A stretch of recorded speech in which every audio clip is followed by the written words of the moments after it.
Welcome to the Disability Channel. We're here with the Toronto Police Services and we're here with Jason Peddle. Jason, thanks for inviting us today. Can you tell our viewers exactly what's going on this evening? Sure, Jay. This event is an opportunity for us, Toronto Police Services, Persons with Disabilities Community Consultative Committee, to introduce ourselves to the committee. For the last 2 years, we've been meeting and working together to kind of identify some of the issues in policing as they affect people living with disabilities. And we're quite proud of the work we've done so far, but really we haven't promoted any of it. So this is kind of our coming out party, so to speak, where we're introducing ourselves to the community, letting them know what we're doing. And another really big part of the evening is that we're here to kind of listen and take advice and get the perspectives of people in the community, the experts, on give us some guidance on how we can get better at what we do, essentially. Well, that's great. I have to commend the Toronto Police Service because when we were listening to Mr. Saunders earlier, he was saying that this could be the first right across Canada, so very innovative. How did this idea come up with, Jason? Do you know, can you tell us a little bit about the inception? Yeah, actually, this is only one of 11 community consultative committees that we have with the Toronto Police Service. We have CCCs, as we call them, representing just about all the diverse communities across the city, many of them culturally based.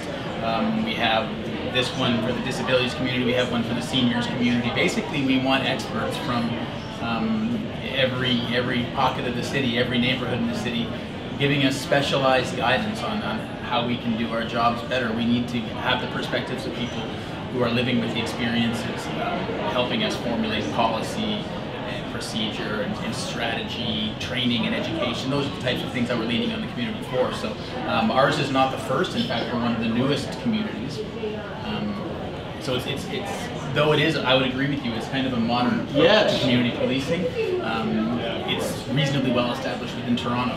And I know when we were contacted, because I know we talked back and forth, our community was just over the moon because they were saying this is going to bring the community together.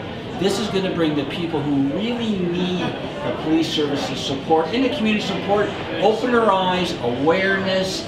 It's sort of just, we're moving forward. We're moving forward with society. Before I let you go, Jason, if people want to find out more information and how to get involved, maybe you can tell our viewers. Certainly. I don't have time right here to identify all 9 agencies that are on the committee, but you can certainly contact me to find out who they are and be in contact with myself, jason.peddle, P-E-D-D-L-E, at Toronto Police, all one word, .on.ca. Our hashtag on Twitter, our Twitter handle is at TPS Look Beyond. Certainly you can get in touch with us and give us input that way.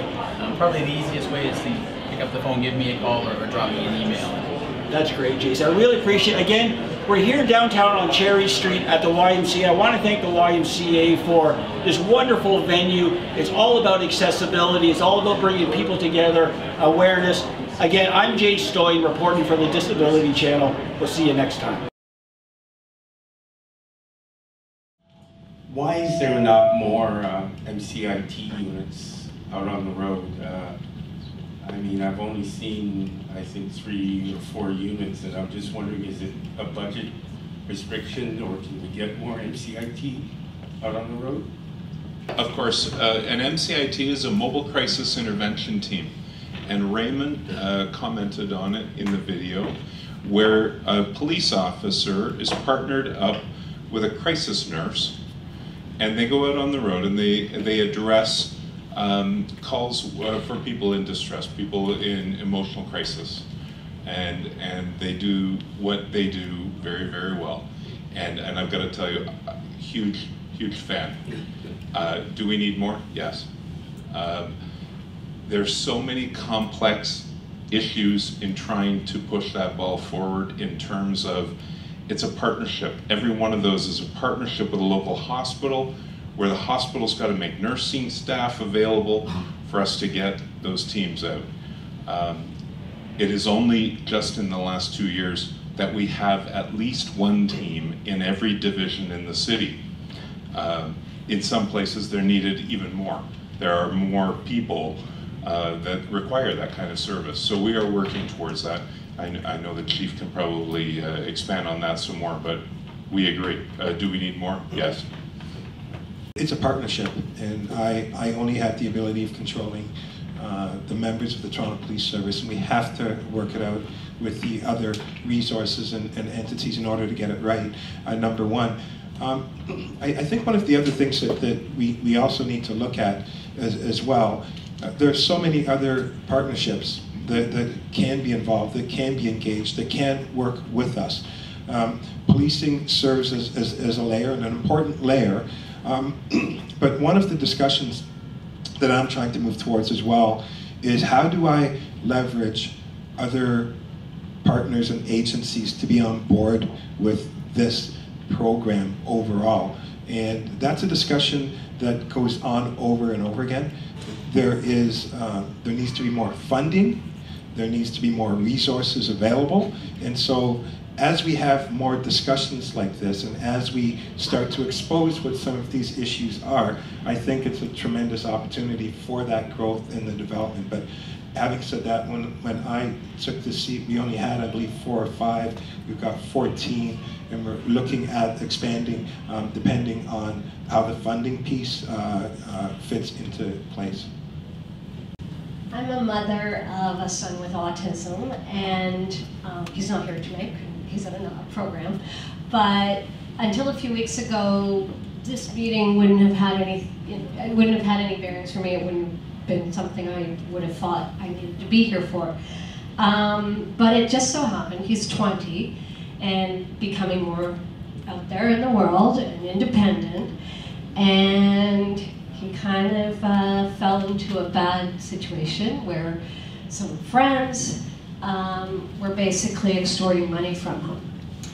And this had been going on for a couple of months, and we didn't really realize that he was able to get as much out of his bank account as his bank was letting him. And these friends were kind of, well, completely taking advantage of him. And he finally came to us, which I'm looking back now and I don't even know how it all came up, but I finally, the next day, went to his bank to shut the account and got a printout. Fortunately, they were really cooperative. Meanwhile, I called the police and said, I'd started with the kid in text saying, this is not, I don't know who you are, this is not acceptable, and if you don't pay what I think my son's telling me, we're talking about $2,000 over a couple of months. So this is a kid, that's his life. So this is his savings. It was really rough. So the police, I have to say, took their time. Many calls, many being on hold, sometimes half an hour, night after night. We started on Sunday, called Monday, called Tuesday, Wednesday. Could we get an officer out? Because they felt, bless them, they were good. They said, we want to deal with this with your son at your house. So circumstances, he wasn't home or whatever. It took a week, but the police finally did come to our house. And we got, I have to say, I'll get the officer's name to you, but it was one of those situations where I was really impressed by the people who came to our house, 2 officers, a woman and a man, and the way they spoke to my son. I actually turned my husband afterwards and said, are they taking sensitivity training or something?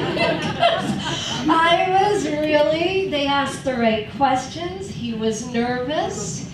I was thinking of you, Jeffrey, because yeah, he didn't know what did they want me to say. And I was just like, just tell them what happened. Who is this guy?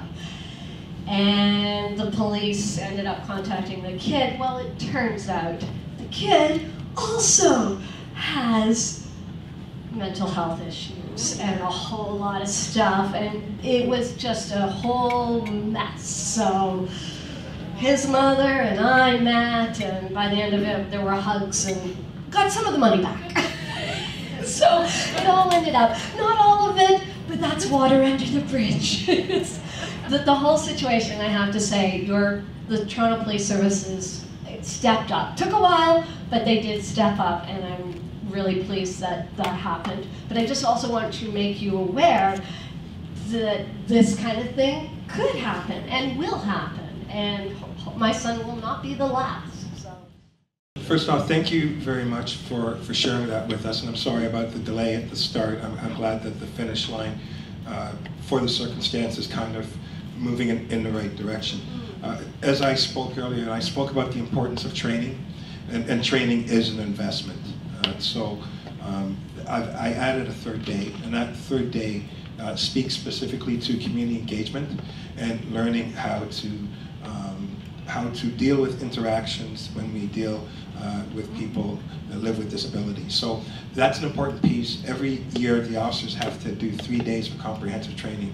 I've yet to find an organization in policing that does that.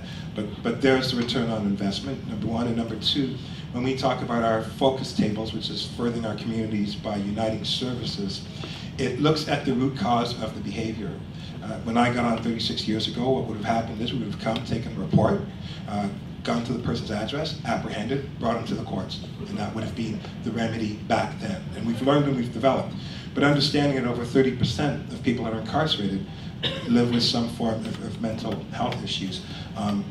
We know that's not the solution. We know that once they are released, it becomes a much bigger issue to deal with. So, as the superintendent says, we are learning, we are developing, but these men and women that are out there on the front line, they are highly trained. And so I'm very proud of that training, and I'm very proud of the performance that they do. Not perfect. There are mistakes that are made. How do we learn from those mistakes, become critical, and how do we move forward? And so there are a lot of moving parts we can talk on later, but thank you for sharing that story, because it kind of validates that we are moving in the right direction, not where we need to be, as I stated, but moving there. Yeah.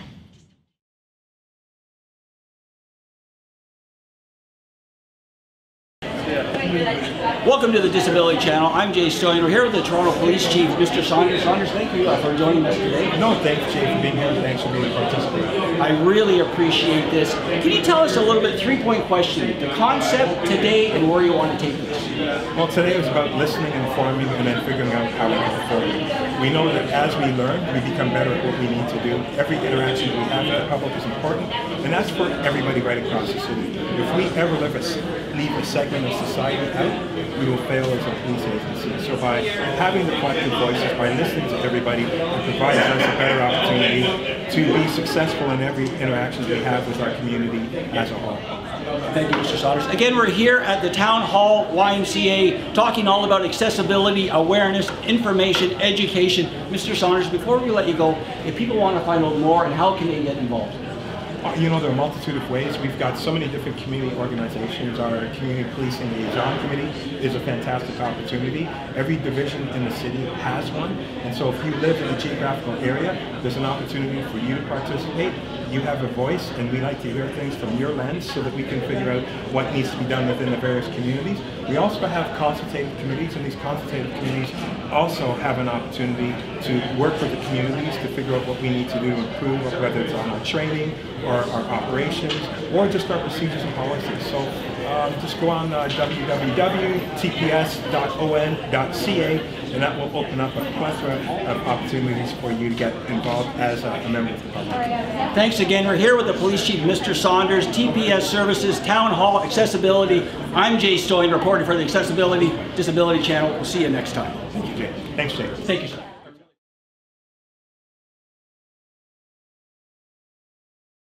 I think that's one of the most important things that I'm learning from this group and from what we're doing with this committee. And that is that I'm just learning how much we don't know. Okay, because we don't know it. We think we know it, or we used to think we know it. But you know what? We're starting to learn just how much we don't know about all of the people that we serve in this city. So as the chief said, 2.8 million people. Recent estimates, at least 400,000 of those 2.8 million people are living with disability of some sort. And in my opinion, when I look at that, I think that number is really low. Actually, I think it's probably much higher than that. 1 in 7 Canadians, 15% of our country are living with disabilities, and with an aging population, we know that that number is increasing. So when I look at it as a police officer who's sworn to serve people, the only way we can do that well is we need to know how to serve people in a way that is unique to them so that we can serve them to the best of our ability.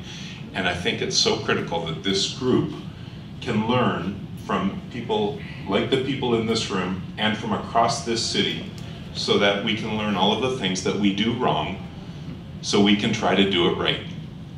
And I'll use an example. Years ago, I've been a cop for 31 years, and in 1998, I was working for a little while in our parking enforcement unit. I was investigating complaints against parking enforcement officers. And there was a gentleman that brought forward a series of complaints about accessibility for Toronto police. And at the time, this is only 1998, that's not that long ago. Anybody with a bit of gray hair in the room says, that's not that long ago, that's only 20 years ago. Well, guess what? At that time, Toronto Police had 2 accessible parking spaces in all of its facilities across the entire city of Toronto for people to park if they were trying to access a police facility, okay?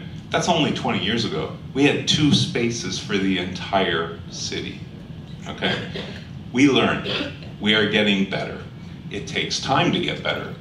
And we're also a big organization. We've got 10,000 people when you consider our volunteers and our police officers and our civilian members and all of these people.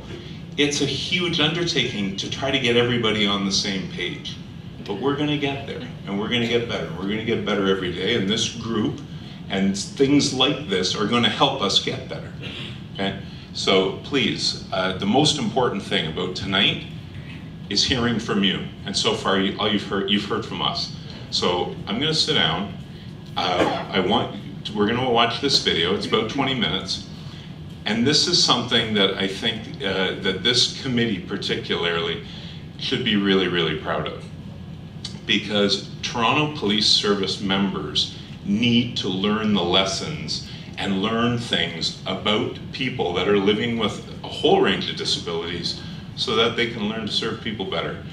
And this video is a first step, and as the chief has said, it's one step. There are many, many steps that are going to be needed, and we're a learning organization. We're going to continue to partner, we're going to continue to grow, we're going to continue to get better. But we're going to watch this video, and then we really want to open the floor because I want to hear from you. How can we, as a committee, learn from you to make Toronto Police and the police services that we deliver in this city more accessible, more inclusive, so that we serve every person to the very, very best of our abilities? And that's the mission tonight. So please, I need to hear from you, and I need you to tell me how we can do better. Okay, thanks.